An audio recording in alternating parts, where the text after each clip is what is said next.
Hi all, എല്ലാവർക്കും നമസ്കാരം.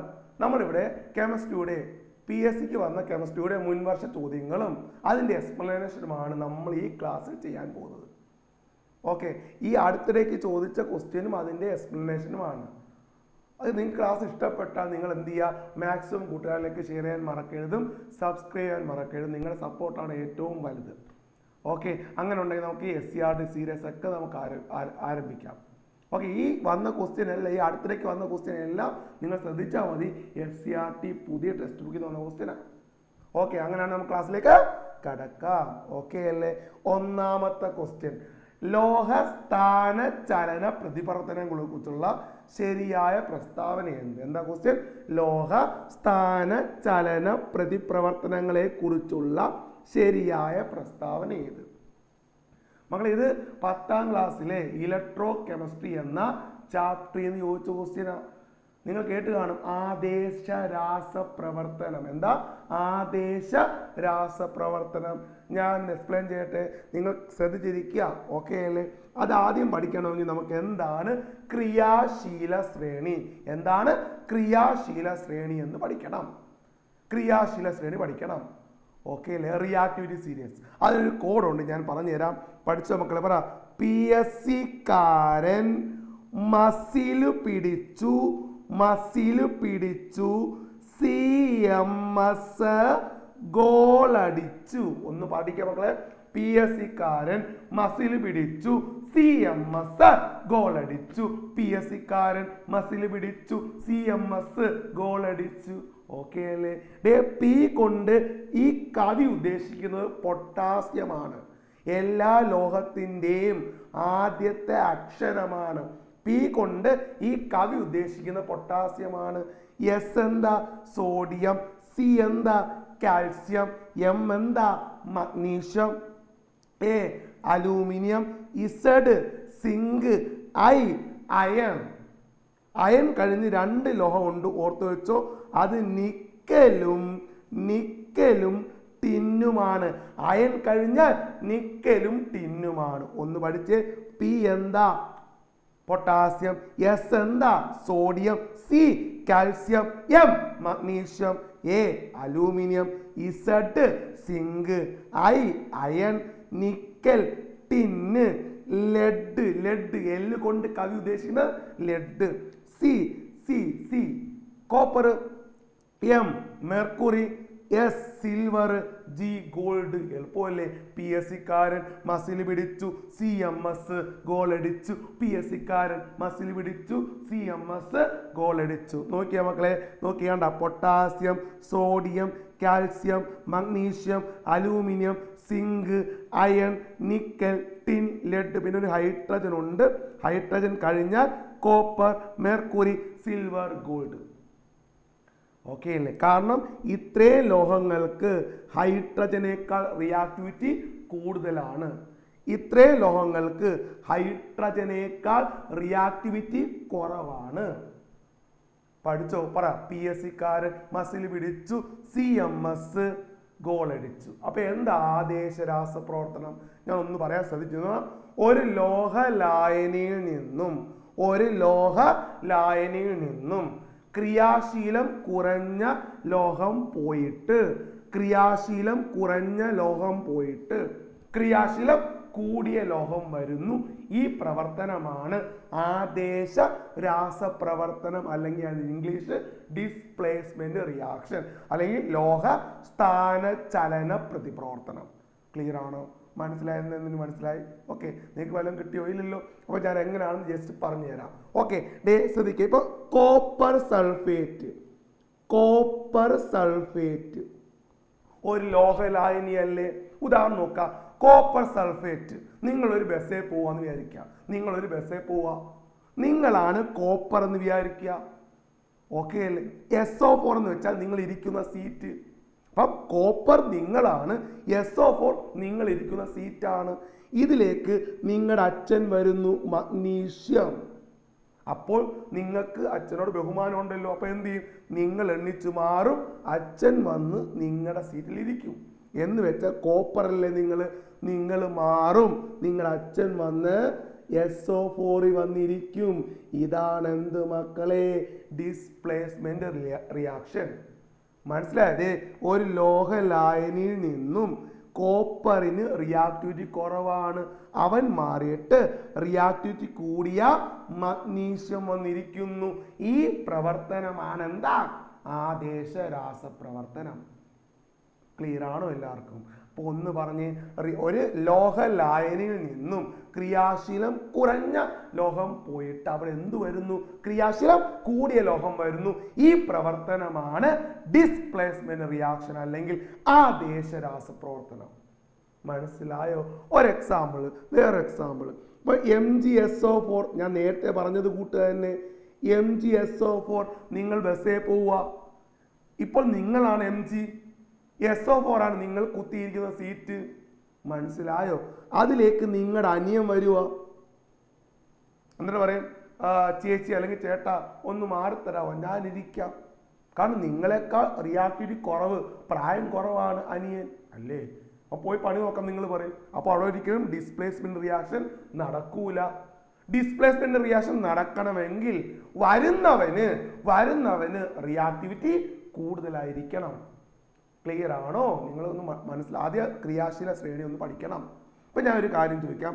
ഞാൻ എന്താണ് ഒരു 3 അല്ലെങ്കിൽ 4 ടെസ്റ്റ് ട്യൂബ് എടുക്കുക. 1, 2, 3, 4. ഒന്നാമത്തെ ടെസ്റ്റ് ട്യൂബിൽ സിങ്ക് സൾഫേറ്റ് ലായനി എടുത്തു. രണ്ടാമത്തെ മഗ്നീഷ്യം സൾഫേറ്റ് ലായനി എടുത്തു. മൂന്നാമത്തെ എന്താണ്? സിൽവർ നൈട്രേറ്റ് ലായനി എടുത്തു. 4ാമത്തെ അയൺ സൾഫേറ്റ് ലായനി എടുത്തു. അപ്പൊ 4 ടെസ്റ്റ് ട്യൂബ് എടുത്തു. ഒന്നാമത്തെ ടെസ്റ്റ് ട്യൂബിൽ സിങ്ക് സൾഫേറ്റ്, രണ്ടാമത്തെ ടെസ്റ്റ് ട്യൂബിൽ മഗ്നീഷ്യം സൾഫേറ്റ്, മൂന്നാമത്തെ സിൽവർ നൈട്രേറ്റ്, 4ാമത്തെ അയൺ സൾഫേറ്റ്. ഒന്നാമത്തെ ടെസ്റ്റ് ട്യൂബിൽ ഞാൻ എന്താണ്? മഗ്നീഷ്യം ഇട്ടു. ഓക്കെ. രണ്ടാമത്തെ ടെസ്റ്റ് ട്യൂബിൽ ഞാൻ സിങ്ക് ഇട്ടു. മൂന്നാമത്തെ ടെസ്റ്റ് ട്യൂബിൽ ഞാൻ കോപ്പർ ഇട്ടു. 4ാമത്തെ ടെസ്റ്റ് ട്യൂബിൽ ഞാൻ ലെഡ് ഇട്ടു. ഓക്കെ. എവിടൊക്കെയാണ് മക്കളെ ഡിസ്പ്ലേസ്മെന്റ് റിയാക്ഷൻ നടക്കുന്നത്? ഓക്കെ. ഒന്നാമത്തെ വരുന്നവനാരാ? Mg അല്ലേ. ലോഹത്തിലെ സിങ്ക് വരുന്നവൻ എപ്പോഴും റിയാക്ടിവിറ്റി കൂടുതലായിരിക്കണം.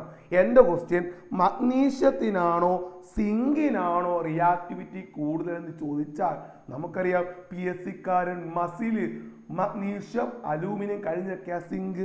അപ്പൊ ഇവിടെ ഡിസ്പ്ലേസ്മെന്റ് റിയാക്ഷൻ നടക്കത്തില്ലയോ? നടക്കും. അടുത്ത് നോക്കാം മക്കളെ. സിങ്ക് വന്നവൻ സിങ്ക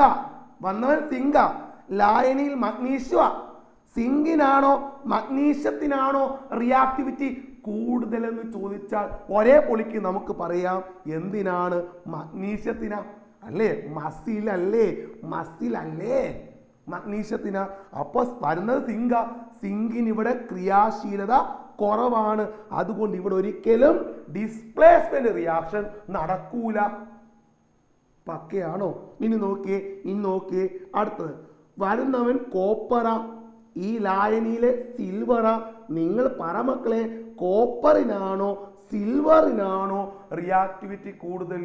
നമുക്കറിയാം കോപ്പറിനാണോ സിൽവറിനാണോ? കോപ്പറിനാ അല്ലേ. CMS അല്ലേ ഗോൾ അടിച്ചത്? കോപ്പറിനല്ലേ റിയാക്ടിവിറ്റി കൂടുതൽ. ഓക്കെ അല്ലേ. അപ്പോൾ ഇവിടെ റിയാക്ഷൻ എന്ത് ചെയ്യും? പറ, നടക്കും. ഇനി പറ മക്കളെ, ലെഡിനാണോ അയണിനാണോ റിയാക്ടിവിറ്റി കൂടുതൽ? വരുന്നവൻ ലെഡാ, ഈ ലായനിയിൽ അവൻ എന്താണ്? അയണ. വരുന്നവൻ റിയാക്ടിവിറ്റി കൂടണം. പറ, ലെഡിനാണോ അയണിനാണോ റിയാക്ടിവിറ്റി കൂടുതൽ? ഒന്ന് പറഞ്ഞ മക്കളെ, ലെഡിനാണോ അയണിനാണോ റിയാക്ടിവിറ്റി കൂടുതൽ? ലെഡ് താഴെ കിടക്കുന്നു, അയൺ മുകളിൽ കിടക്കുന്നു. അപ്പൊ അയണിനാണ് റിയാക്ടിവിറ്റി കൂടുതൽ. അപ്പം വരുന്നവൻ എപ്പോഴും റിയാക്ടിവിറ്റി കൂടണം. ഇവിടെ വരുന്നവൻ റിയാക്ടിവിറ്റി എന്താണ്? കുറവാണ്. അപ്പൊ ഇവിടെയും നടക്കൂല. മക്കളെ പഠിച്ചോ? ക്രിയാശീല ശ്രേണിയിൽ മുകളിൽ നിന്നും താഴേക്ക് വരുമ്പോൾ ക്രിയാശീലത കുറയുന്നു. അപ്പം ഇവിടെ പൊട്ടാസ്യത്തിനാണ് ഏറ്റവും കുറവ് ഗോൾഡിനാണ്. നിങ്ങൾക്ക് കാര്യം വ്യക്തമാണോ? ഇനി പറയേണ്ട ആവശ്യമില്ലല്ലോ. അങ്ങനെ നമുക്ക് ആ ക്വസ്റ്റ്യൻ ഒന്ന് എക്സ്പ്ലെയിൻ ചെയ്യാം. ആ ക്വസ്റ്റ്യൻ പറ, നിങ്ങൾ വായിച്ചേ മക്കളെ. ഒന്നാമത്തെ നിങ്ങൾ നോക്കിയേ, ലോകസ്ഥാന ചലന പ്രതിപ്രവർത്തനങ്ങളെ കുറിച്ചുള്ള ശരിയായ പ്രസ്താവന ഏത് എന്നാണ് നമ്മുടെ അടുത്ത് ചോദിച്ചിരിക്കുന്നത്. നോക്കിയേ, ഇരുമ്പ് കോപ്പർ സൾഫേറ്റിൽ ഇട്ടു.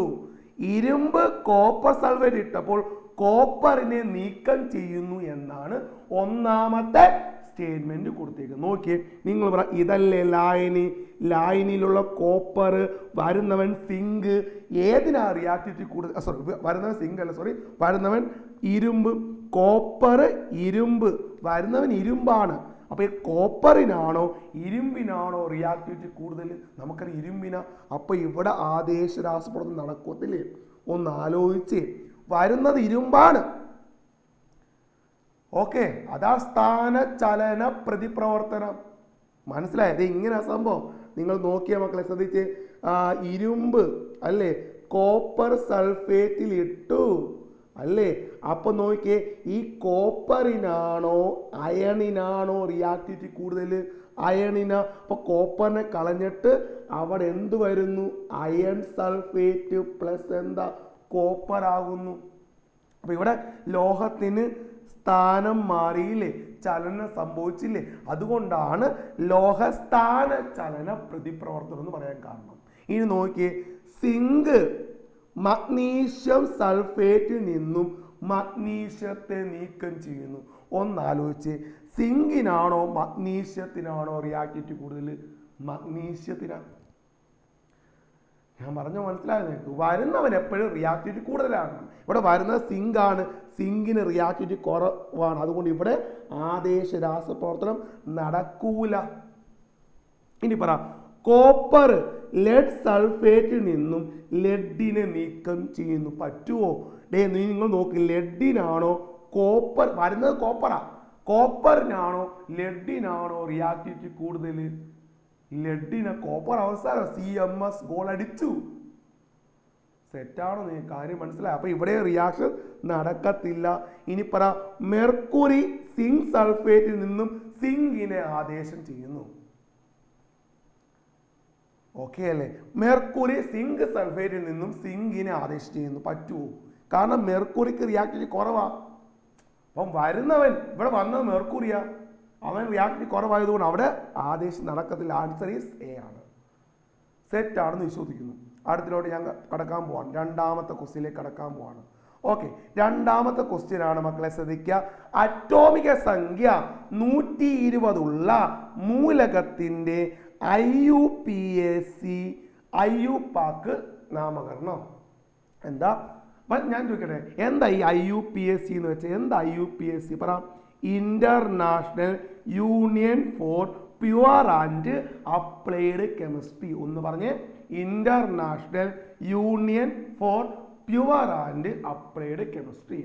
നമുക്കറിയാം, മൂലകങ്ങൾക്ക് പേരും പ്രതീകവും നൽകുന്ന അന്താരാഷ്ട്ര സംഘടനയാണ് IUPAC. ഓക്കെ ആണ്. മൂലകങ്ങൾ പീരിയോഡ് അവിടെ ഉൾപ്പെടുത്താൻ പറ്റും എന്നൊക്കെ തീരുമാനിക്കുന്ന IUPAC ആണ്. International union four pure and applied chemistry. ഞാൻ ചോദിക്കട്ടെ, IUPACയുടെ ആസ്ഥാനം എവിടെ മക്കളെ? പറയാം, സൂറിച്ച്. എവിടാ? സൂറിച്ച് സ്വിറ്റ്സർലൻഡിലാണ്. എവിടാ? സൂറിച്ച് സ്വിറ്റ്സർലൻഡിലാണ്. IUPAC എന്നാ വന്നത്? 1919 IUPAC നിലവിൽ വന്നത്. ആസ്ഥാനം സൂറിച്ചാണ്. ഇനി നമുക്ക് നെയിമിങ് നോക്കാം. പഠിച്ചോ മക്കളെ? 100ന് മുകളിലുള്ള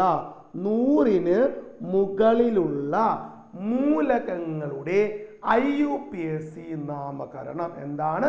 100ന് മുകളിലുള്ള മൂലകങ്ങളുടെ IUPAC നാമകരണം നോക്കാം. പഠിച്ചു, എൻ്റെ കൂടെ ക്ലാസ് കാണുന്നവര് പറഞ്ഞ് പഠിച്ചു പോകണം കേട്ടോ.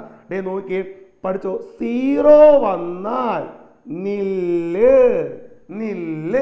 0 വന്നാൽ നില്ല്. 1 വന്നാൽ അണ്ണ്.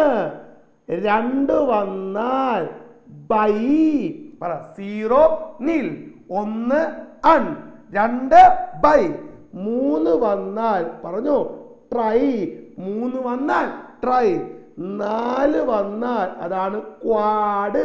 പറഞ്ഞേ quad. 1 0 nil, 1 un, 2 bi, 3 tri, 4 quad. 5 ആണ് മക്കളെ, പഠിച്ചോ pent. 5 pent. 6 hex, 6 hex. 7 sept, 8 oct, 9 enn. എന്താ പറ? 0 nil, 1 un, 2 bi, 3 tri, 4 quad, 5 pent, 6 hex, 7 sept, 8 oct, 9 enn. 9 enn. ഇവയ്ക്ക് ശേഷം IUM ചേർക്കണം. ഇവയ്ക്ക് ശേഷം IUM ചേർക്കണം. ക്ലിയർ ആണല്ലോ? നമുക്ക് നോക്കാം. ഞാൻ പറഞ്ഞുതരാം. 101. 1 എന്താ മക്കളെ? 1 എന്താ? എല്ലാരും കണ്ടുകൊണ്ടിരിക്കുന്നു. എല്ലാരും പറ 1 അണ്ണാണ് അല്ലേ? 0 എന്താ? 0 എന്താ? അവൻ നില്ലാണ്. 1 എന്താ? പറ. അവൻ അണ്ണാണ്. അവസാനം എന്ത് ചേർക്കണമേ? IUM ചേർക്കണം. അപ്പൊ എന്താ? അൺ, നിൽ, അണ്ണിയം.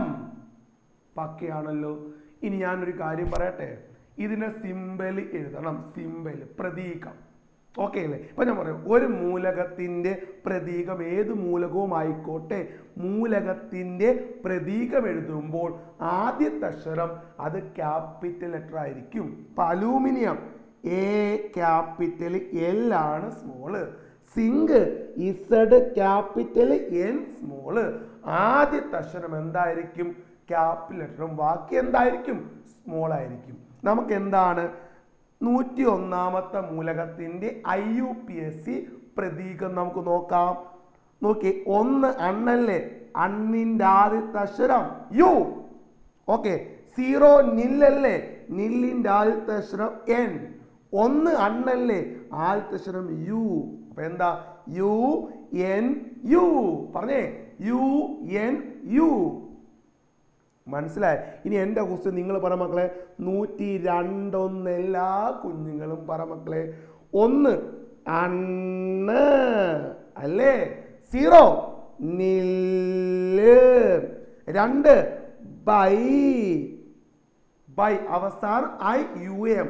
ഇവിടെ ഒരു I ഉണ്ട്, അപ്പം UM ചേർത്താ മതി. മനസ്സിലായോ? അണ്ണിൽ ബയ്യം. IM നമ്മൾ പറയുന്നില്ല, അണ്ണിൽ ബയ്യം. ഓക്കെ അല്ലേ? സിമ്പിൾ എന്ന് പറഞ്ഞാൽ അൺ, യു അല്ലേ? നിൽ, N ബൈ ബി. പഠിച്ചെന്ന് വിശ്വസിക്കുന്നു. അപ്പൊ എന്താ പറ?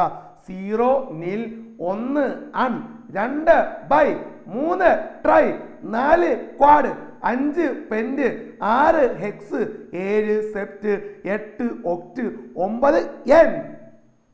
ക്ലിയർ? അപ്പൊ നമുക്ക് നോക്കാം. അപ്പൊ പറ 120. എല്ലാ കുഞ്ഞുങ്ങളും ഒന്ന് പറഞ്ഞേ മക്കളെ. 120 കണ്ടുകൊണ്ടിരിക്കുന്ന എല്ലാവരും പറഞ്ഞ 120. 1 അണ്ണല്ലേ? 2 ബൈ അല്ലേ? 0 നില്ല്. അവസാനം IUM. Answer unbinilium. കണ്ടോ? സിമ്പിൾ അല്ലേ? ഓക്കെ അല്ലേ? ഇനി പറ, നിങ്ങൾ പറ അൺബൈപെൻഡിയം. അൺ എത്ര? 1. ബൈ എത്ര? 2. പെൻ 5 അല്ലേ? 125. സിമ്പിൾ അല്ലേ? ഓക്കെ അല്ലേ? ഇനി പറ അൺ ബൈ ഒക്ടിയം. അൺ എത്ര? 1. Bi 2 oct 8, 128. അടുത്ത പറ unbiennium. Un 1 bi 2 N 9, 129. Clear ആണെങ്കിൽ അടുത്ത ക്വസ്റ്റ്യനിലേക്ക് പോകാം. ഇത് കഴിഞ്ഞ വുമൺ CPOക്ക് ചോദിച്ച ക്വസ്റ്റ്യനാണ്. ഓക്കെ. എന്താ ക്വസ്റ്റ്യൻ? യഥാർത്ഥ വാതകങ്ങൾ ആദർശ സ്വഭാവം കാണിക്കുന്നത് ഏതെല്ലാം സാഹചര്യങ്ങളിലാണ്? യഥാർത്ഥ വാതകം റിയൽ ഗ്യാസ്, നമ്മളിപ്പോൾ കാണുന്ന ഹൈഡ്രജൻ, ഓക്സിജൻ, ഇതൊക്കെ റിയൽ ഗ്യാസാണ്.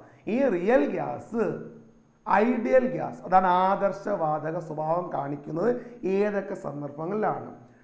ഇത് നമുക്കറിയാം 3 നിയമങ്ങൾ ഓർത്തോണം. 1 ബോയിൽ നിയമം, 2 ചാൾസ് നിയമം, 3 അവഗാഡ്രോ നിയമം. ഓക്കെ, ഇതിൻ്റെ ക്ലാസ് നമ്മുടെ യൂട്യൂബ് ചാനൽ ഞാൻ അപ്ലോഡ് ചെയ്തിട്ടുണ്ട്, ഒന്ന് കണ്ടു നോക്കാം. ഓക്കെ, അപ്പോൾ എന്താ ബോയിൽസ്, ചാൾസ്, അതുകൂട്ട് തന്നെ അവഗാഡ്രോ നിയമം. എന്താ ബോയിൽ നിയമം പറയുന്നത്?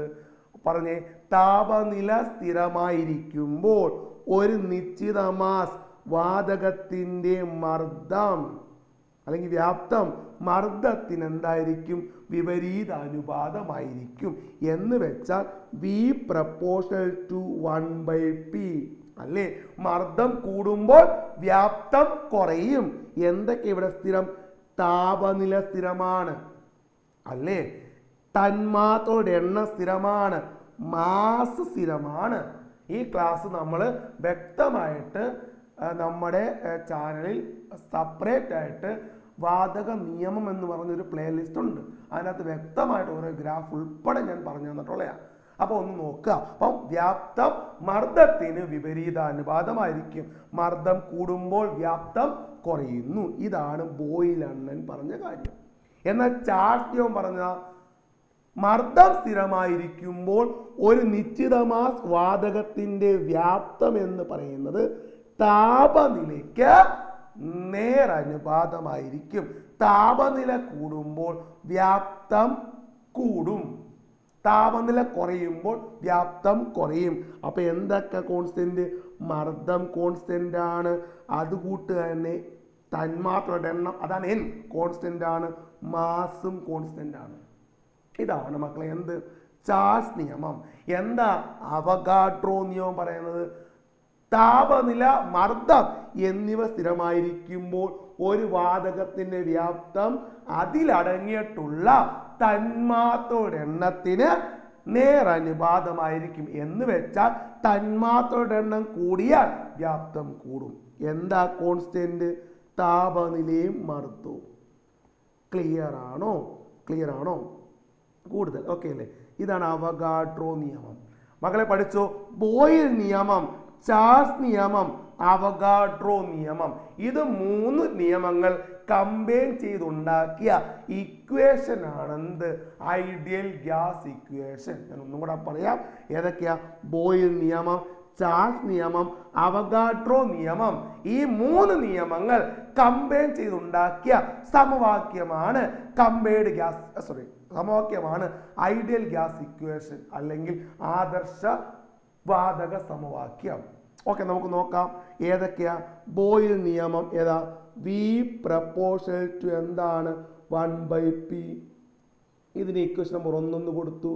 ചാൾസ് നിയമം V proportional to T, equation number 2 കൊടുത്തു. അവഗാഡ്രോ നിയമം V proportional to N, equation number 3 കൊടുത്തു. സെറ്റ് ആണെന്ന് വിശ്വസിക്കുന്നു. ഞാൻ ഇക്വേഷൻ 1, 2, 3 കൂടെ കമ്പൈൻ ചെയ്യുകയാണ്. കമ്പൈൻ ചെയ്യുമ്പോൾ കോമൺ ആയിട്ട് വരുന്ന V കണ്ടോ? 3ലും Vയും പ്രപ്പോർഷണാലിറ്റിയും കോമൺ ആണ്. അത് ഞാൻ കോമൺ എടുത്തു. V proportional to. കാരണം ബോയിൽ നിയമം, ചാൾസ് നിയമം, അവഗാഡ്രോ നിയമം, 3 നിയമങ്ങൾ. V proportional to 1/P, V proportional to T, V proportional to N. എന്നിട്ട് നമുക്ക് ഈ പറയുന്ന എന്താ? V പ്രപ്പോർഷണാലിറ്റി നമ്മൾ എന്ത് ചെയ്തു? കോമൺ ആയിട്ട് എടുത്തു. പിന്നുള്ള എന്താ മക്കളെ? 1/P ഉണ്ട്, ഇൻറ്റു T ഉണ്ട്, ഇൻറ്റു N ഉണ്ട്. നമുക്ക് ഈ പ്രപ്പോർഷണാലിറ്റി മാറ്റണം. ഒരു സ്ഥിരസംഖ്യ കൊണ്ട് ഗുണിക്കണം, അല്ലെങ്കിൽ ഒരു സ്ഥിരസംഖ്യ കൊണ്ട് ആ സ്ഥിരസംഖ്യയാണ് R. എന്താ? 6. അപ്പോൾ ഒന്ന് പറഞ്ഞേ, V ആ പ്രപ്പോർഷണാലിറ്റി മാറി R into 1/P into N എന്ന് വരും. ക്ലിയർ? ഓക്കെ അല്ലേ? Sorry 1/P into T into N എന്ന് വരും. T ഇൻറ്റു N എന്ന് വരും. ഓക്കെ, ഈ P ഇങ്ങോട്ട് പോകുമ്പോൾ എന്ത് വരും മക്കളെ? പറ. PV ഈക്വൽ ടു R ഉണ്ട്, T ഉണ്ട്, N ഉണ്ട്. കണ്ട? RTN. ഇത് നമുക്ക് PV = nRT എന്ന് പറയാം. മനസ്സിലായോ? ഒന്നും കൂടെ പറയാം. 3 നിയമങ്ങൾ കമ്പൈൻ ചെയ്യണം. ഏതൊക്കെയാ?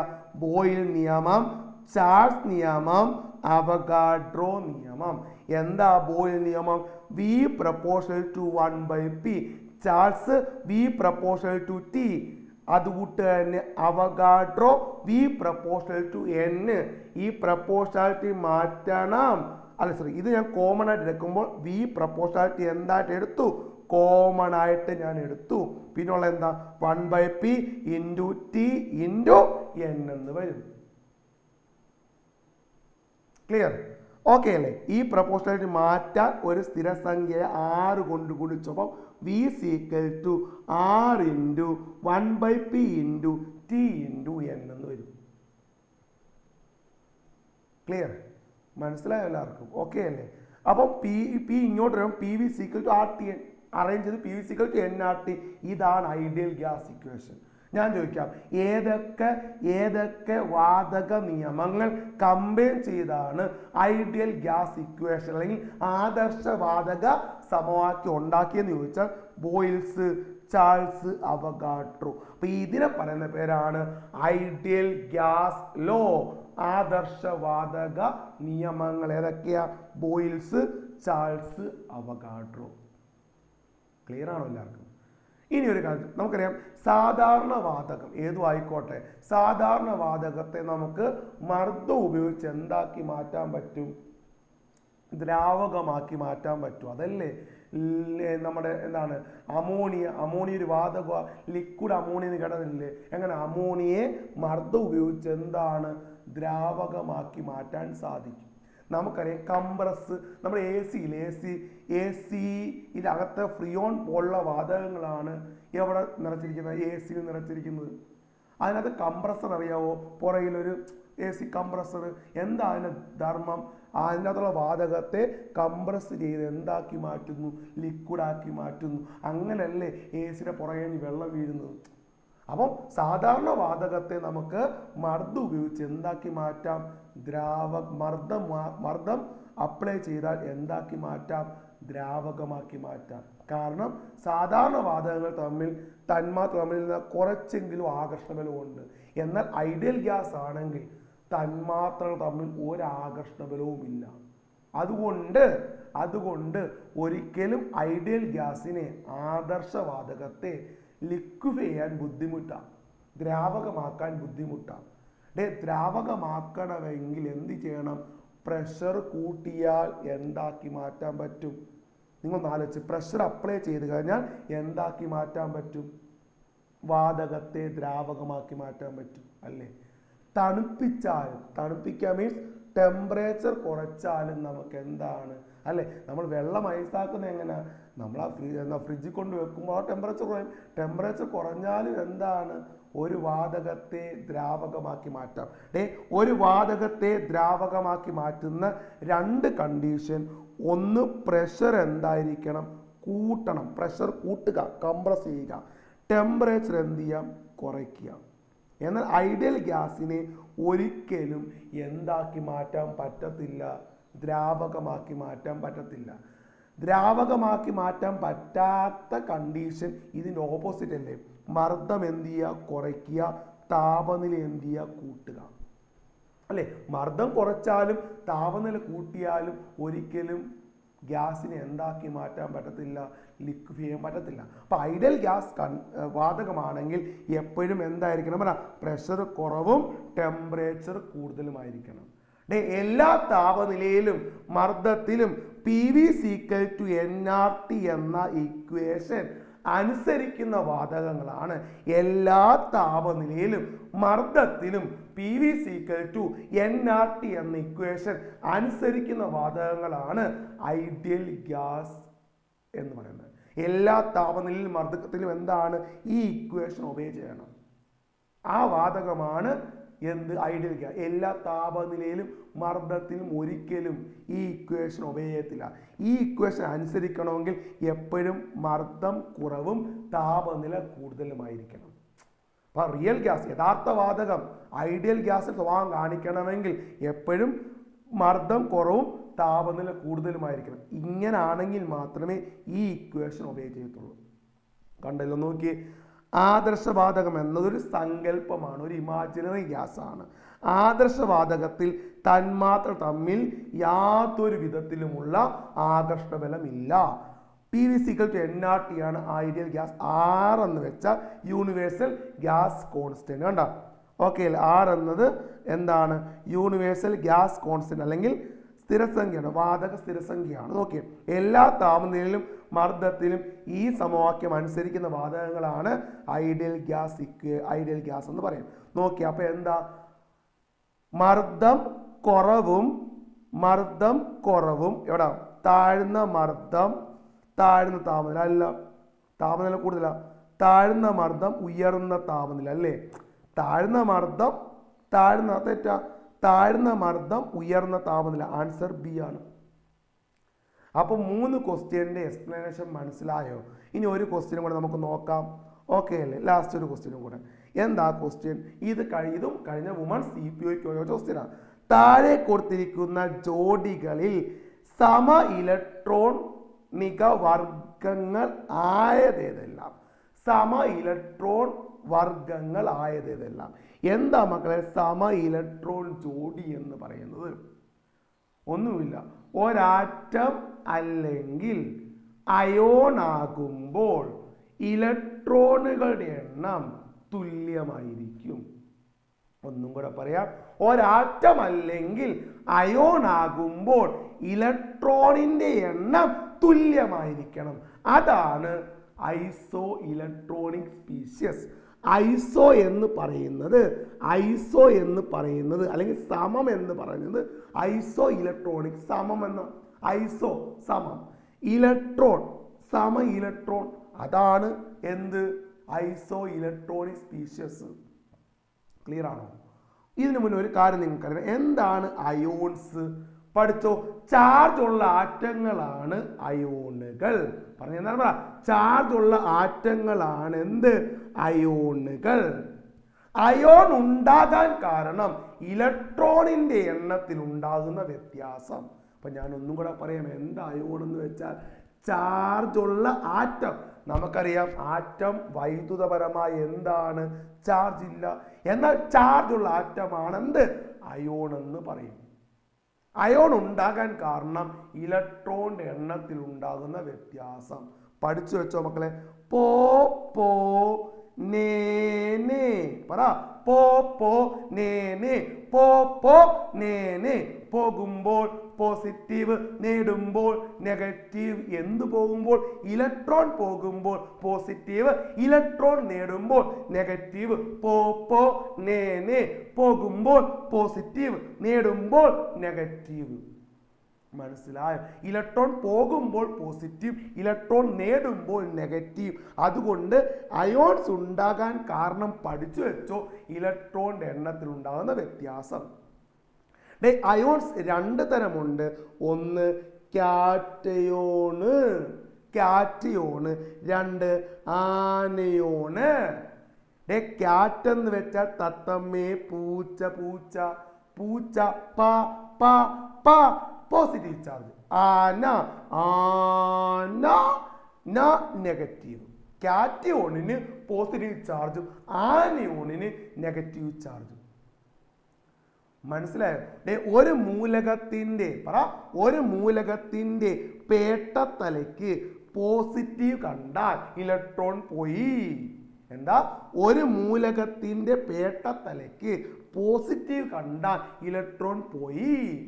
ഒരു മൂലകത്തിന്റെ പേട്ടത്തലയ്ക്ക് നെഗറ്റീവ് കണ്ടാൽ ഇലക്ട്രോൺ നേടി. അപ്പോൾ Na+ എന്താ?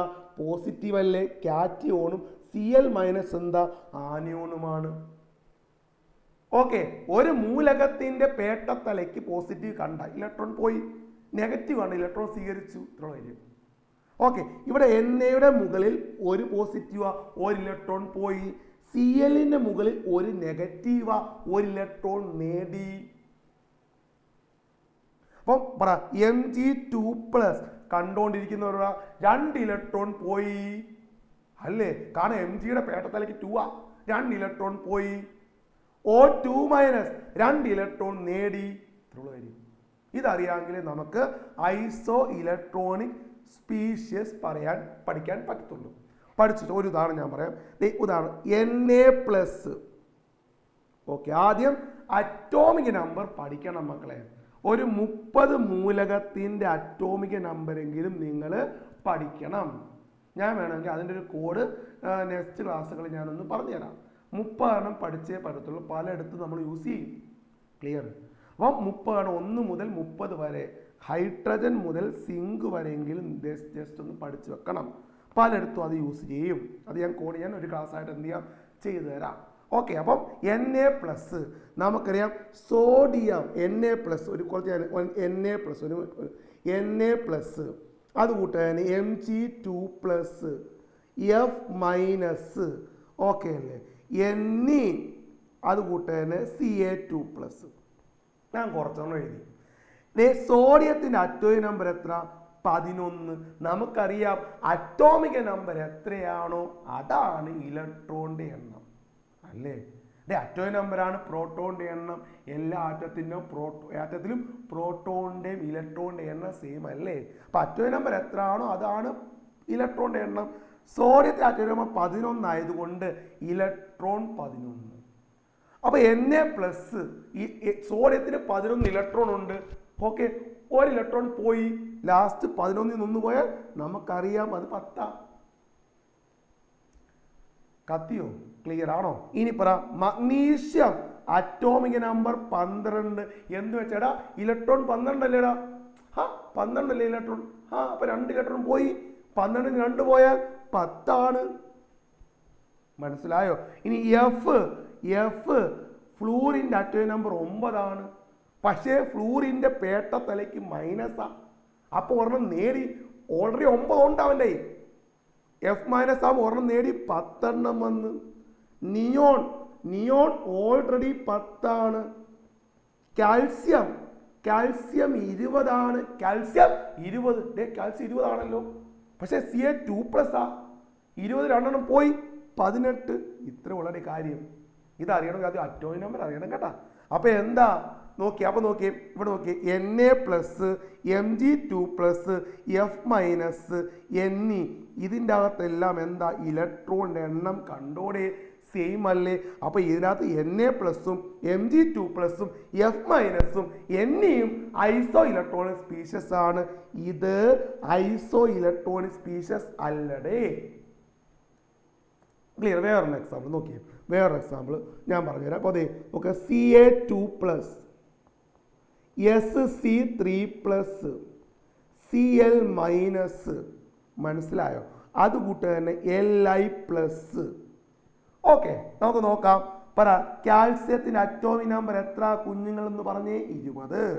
സ്കാൻഡിയം എത്രയുടെ പറഞ്ഞേ? 21. ക്ലോറിൻ എത്ര? 17. Okay, lithium 3. ഓക്കെ, പറ Ca2+, Ca-ക്ക് 2 ഉണ്ട്, Ca-ക്ക് 20 ഉണ്ട്. Ca2+, മുകളിൽ 2+, 2 ഇലക്ട്രോൺ പോയി, അപ്പം നമുക്ക് എഴുതാം 18. സ്കാൻഡിയം 21, 3 പോയി, 21 3 പോയാൽ, കാരണം മുകളിൽ 3 പോയാൽ 18. ഓക്കെ, Cl-, Cl 17, പക്ഷേ പേട്ടത്തലയ്ക്ക് 1 മൈനസാ. അപ്പം ഒരെണ്ണം സ്വീകരിച്ച് 18 ആയി. ലിഥിയം 3, 1 പോയാൽ 2. പക്കയാണെന്ന് വിശ്വസിക്കുന്നു. ഓക്കെ, അപ്പോൾ എന്താ ഐസോ ഇലക്ട്രോണിക് സ്പീഷ്യസ്? ഓക്കെ ആണ്. ഇനി നമുക്ക് നോക്കാം. ഈ താഴെ കൊടുത്തിട്ട് ജോഡിയിൽ സമ ഇലക്ട്രോൺ വർഗങ്ങൾ ആയത് ഏതൊക്കെയാണ് ചോദിച്ചിരിക്കുന്നത്. പറ, സോഡിയം Na+ ആണ് ഈ ഓപ്ഷന്, K+ ആണ് അല്ലേ. ഞാൻ ഇങ്ങോട്ട് എഴുതുവാണ്, Na+ഉം K+ഉം. നിങ്ങൾ പറ, Na 11, K 19. Na 11, K 19 ആണ്. അപ്പം പറ, Na+ എന്ന് വെച്ചാൽ Na 11. ഓക്കെ അല്ലേ? ഒരെണ്ണം പോയാൽ 10. K 19, ഒരെണ്ണം പോയാൽ നമുക്കറിയാം 19. Kക്ക് 19 ഇലക്ട്രോൺ ഉണ്ട്. 1 ഇലക്ട്രോൺ പോയാൽ 19 1 പോയാൽ 18. ഇത് ഐസോയാണോ? അല്ല. ഐസോ ആകണമെങ്കിൽ രണ്ടും സെയിം ഇലക്ട്രോൺ വേണം. ഇവിടെ ഇത് Na+10 K+18 മനസ്സിലായോ? ഇനി അടുത്ത് നമുക്ക് നോക്കാം Na+ഉം F-ഉം. ഓക്കെ, Na+ഉം എന്താ? F-ഉമാണ്. Na-യുടെ എത്ര മക്കളെ? Na-യുടേത് 11ഉം F-ന്റെ എത്ര മക്കളെ? 9 അറ്റോമിക് നമ്പർ. Na11 F9. Na-യുടെ പേട്ടത്തിലേക്ക് ഒരു പോസിറ്റീവാണ് അല്ലെ? Na-ക്ക് 11 ഇലക്ട്രോൺ ഉണ്ട്, ഒരെണ്ണം പോയാൽ 10 വരും. F-ന് 9 ഇലക്ട്രോൺ ഉണ്ട്, പക്ഷെ F-ന്റെ പേട്ടത്തിലേക്ക് -1 സ്വീകരിച്ചാൽ 10. അപ്പൊ ഇവൻ ഐസോ ഇലക്ട്രോൺ സ്പീഷീസ് അല്ലയോ? അല്ലയോ കുഞ്ഞുങ്ങളെ, മനസ്സിലായോ? ഇനി അടുത്ത് നോക്കട്ടെ. അടുത്ത O2 - Mg2+. എന്താ? O2 - Mg2+. ഞാൻ ഇങ്ങോട്ട് വായിച്ച് ഇവിടെ തന്നെ എഴുതാൻ പോവാണ്. O2 ഒരു മിനിറ്റ്. O2 - Mg2+. ഓക്കെ, ഓയുടെ അറ്റോമിക് നമ്പർ 8, മഗ്നീഷ്യം 12. O 8, പക്ഷെ ഓയുടെ മുകളിൽ 2 മൈനസ് കണ്ട ഇലക്ട്രോണിനെ നേടി. 8 ഓൾറെഡി ഓക്സിജന്റെ കയ്യിലുണ്ട്, 2 നേടിയാൽ നമുക്ക് പറയാം 10 അല്ലേ? മഗ്നീഷ്യം 12 2 പോയി 10. മഗ്നീഷ്യത്തിന് സ്വന്തം കയ്യിൽ 12 ഉണ്ട്, 12 ഇലക്ട്രോൺ ഉണ്ട്, 2 കളഞ്ഞു, അതല്ലേ പോസിറ്റീവ്, 10 വരും. ഓക്കെ, അപ്പം ഇവിടെ 2ഉം 10 വന്ന്. അപ്പൊ ഇതും എന്താണ്? ഐസോ ഇലക്ട്രോണിക് സ്പീഷീസ് ആണ്. ഇപ്പൊ നമുക്ക് കിട്ടി 2ഉം 3ഉം ആൻസർ ഉണ്ടോ? 1ഉം 2 ഒന്നല്ല, വേണ്ട. 2ഉം 3ഉം 2ഉം 3ഉം ശരിയാ. ഓക്കെ ആണോ? 2ഉം 3ഉം ശരി. ആൻസർ ബി ആണ് ആൻസർ. നമുക്ക് അടുത്തേം കൂടെ നോക്കാം. 2ഉം 3 അല്ല, സോറി 2ഉം 3ഉം അല്ല. 2ഉം 3 ശരി, 2ഉം 3ഉം ഒന്ന് തെറ്റല്ലേ? 2ഉം 3ഉം. അപ്പൊ ആൻസർ ബി ആ. ഓക്കെ, ഇനി അടുത്തേം കൂടെ നമുക്ക് ജസ്റ്റ് ഒന്ന് നോക്കാം.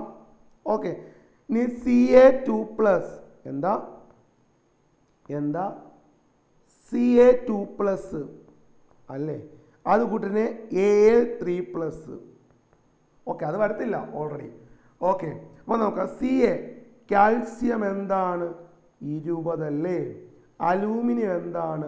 13 അല്ലേ? അപ്പൊ Ca 20 ആകുമ്പോൾ Ca2+, 2 പോയി 18. അലൂമിനിയം 13. പക്ഷെ അലൂമിനിയത്തിന്റെ പേടത്തലേക്ക് 3+, 3 പോയാൽ 10 വരും. ഇത് വരൂല. അപ്പൊ ആൻസർ 2ഉം 3ഉം ബി ആണ്. നമുക്ക് ഒന്നുകൂടെ ഞാൻ പറഞ്ഞുതരാം. നമുക്ക് ഒന്നും കൂടെ പറയാം. 1 Na+, K+. നമുക്കൊരു Na+, Na-യുടെ 11. Na+ ആകുമ്പോൾ 10 വരും, കാരണം ഒരെണ്ണം പോയി. K 19, K+ ആകുമ്പോൾ ഒരെണ്ണം പോയി 18. അപ്പൊ ഇതല്ലെന്ന് മനസ്സിലായി. അപ്പൊ 1 എന്ന ഓപ്ഷൻ ഉള്ളത് എല്ലാം കളയാം. ഓപ്ഷൻ എ 1, ഇത് വരത്തില്ല. ഓപ്ഷൻ ഡി 1, ഇത് വരത്തില്ല.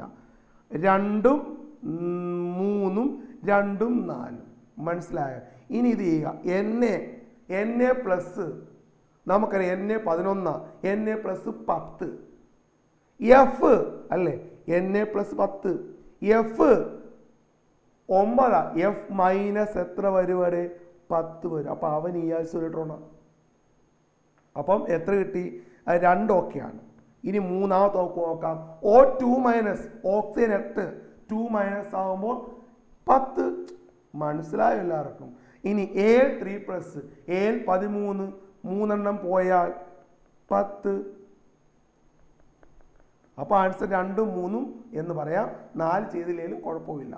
ഇതാണ് ഐസോ ഇലക്ട്രോണിക് സ്പീഷീസ് എന്ന് പറയുന്നത്. നിങ്ങൾക്ക് മനസ്സിലായോ?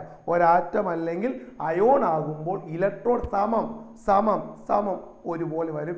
ഇതാണ് ഐസോ ഇലക്ട്രോണിക് സ്പീഷീസ്. നിങ്ങൾ ക്ലാസ് ഇഷ്ടപ്പെട്ടാൽ നിങ്ങളുടെ വിലയേറിയ അഭിപ്രായം കമൻ്റായിട്ട് എന്ത് ചെയ്യുക? രേഖപ്പെടുത്തുക. ക്ലാസ് ഇഷ്ടപ്പെട്ടാൽ മാത്രം നിങ്ങൾ എന്ത് ചെയ്യുക? മറ്റു കൂട്ടുകാരിലേക്ക് എന്ത് ചെയ്യുക, ഈ ചാനൽ എന്ത് ചെയ്യുക, സജസ്റ്റ് ചെയ്യുക. അത് കൂട്ടുകാരെ മാക്സിമം എന്ത് ചെയ്യുക, ഷെയർ ചെയ്യുക. ഓക്കെ അല്ലേ? ക്ലിയർ ആണല്ലോ? Okay, thank you. അടുത്ത ക്ലാസ്സിൽ കാണാം.